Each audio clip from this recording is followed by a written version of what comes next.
Hi, welcome. On this video, this is part two of the mind-body connection, where I'm referencing a section of my book pertaining to the science of dog training. Okay, so again, this book is highly sourced, highly referenced, and again, I connect the dots. And I wrote this book back in 2011, but it's still as relevant today. Okay, so I'd encourage you to check it out. But again, I want to go through some of this because again, this gets into, again, where did this all go wrong? Okay, you can take this right back with Pavlov back in 1923. So again, this is in their own words. Okay, so I'm gonna read part of this here again. So I lay this out. Again, this is these are my words here. Again, as I go through this, but again, what I say here is very clear that these ideas and concepts, dumb down nature. Okay, so that's what behavioralism is. Understand, it's dumbed down. Again, it totally discounts, the mind. Okay, you talk about, and again, by way of Pavlov, Skinner coming to this thing about, well, what is science? And just totally, severing that. Just say, okay, it's all just about what's observable by way of environment, the physical. And so it to that level. And anyone, I mean, just apply common sense in terms of dogs, how they connect. Okay, there's something more happening. Okay, but again, that's what behavioralism does. It's superficial. I call it one-dimensional. And so again, it's interesting when I talk about this very popular idea, okay, and just think about it, that, this is where this all built off of. But when you take it to this level, when I talk about appearances, when I talk about, trainers who, motivate a response within the framework of response, superficial, no depth, no context, inherently flawed, all based on assumptions. I talk about the criteria here. I talk about what are the, it's like a litmus test. How do you reveal the state of mind of a dog, the current state of the relationship? Talk about those core ingredients, influence and control, how they filter in and through this connection at a social level. It all starts to make sense when you start to, which should make you appreciate dogs even more. Okay, I mean, dogs are amazing animals. Science is supposed to be exciting.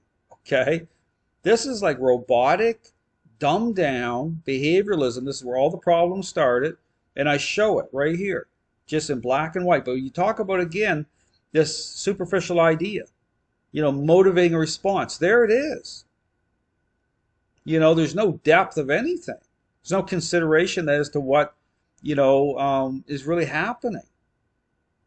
It's inherently flawed, but this goes right back to Pavlov, Skinner, and this is where it all comes from. So, but again, say at a level which focuses on the body and not the mind. I mean, they admit it. I mean, it's in their words saying, "Hey, this is the path we're going to take."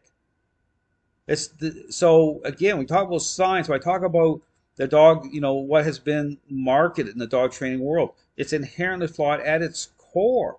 And then add all the problems on top of that. Look at all the problems happening. Well, I put it out here in black and white. Here it is. But understand something here. We've got a level here where it's not about truth anymore. It's not about evidence, because when you get to this level where this is at such a level of corruption, for people to actually confront it, right? You're confronting people's very identities. People have their entire reputations, built off of this. The majority do. So just think about that, because then it takes on a whole different level here, and that's where we're at. So it said here, when viewed from the perspective of nature and how dogs' mind, decision-making process is governed and pulled by the influence of pack, okay, social, it becomes clear why Pavlov is having difficulty with controlling the dog's reactions to human presence. Okay, right here, Pavlov. It was thought at the beginning of our research that it would be sufficient simply to isolate the experimenter in the research chamber with the dog on its stand, and to refuse admission to anyone else during the course of an experiment but this precaution was found to be wholly inadequate, since the experimenter, however, still might try to be was himself a constant, here it is, a constant source of a large number of stimuli. I mean, think about it. So behavioralism, right? But here's the stimuli. Here's the greatest stimuli right here, the human, the connection, social. There it is. And so I said, dogs are pulled to other dogs and people. I mean, this is what, again, dogs based again on the social connection. It is the pivot point of how a dog's mind is influenced through nature into the pack connection. Pavlov's difficulties and concerns during his experiments with studying dogs came from this separation. Okay, so right there was the clue. There was the clue, okay, that this wasn't going to go down well. Okay, so what was born from this experiment was inherently flawed. So, it just, again, my encouragement, okay, it's right here. This is where it all started. And everything built off of this from that point is inherently problematic. But then look at just use common sense. All the problems in the dog training world. So I show it. Dogs as social animals. What that connection is based off of. How that plays into a relationship. Okay, behavioral issues. I connect all the dots. I show it. Nothing is hidden here. It's all fully transparent. I lay it out. So again, you check this book out. It's available again by way of through my website. I wrote it back in 2011. It's as relevant then as it is now. It's clear. You can't get any more clear than this. I go through all of it. But even Pavlov saying it, saying here it is. Here it's laid out. So check it out. If you have questions, contact me. I'm more than happy to answer.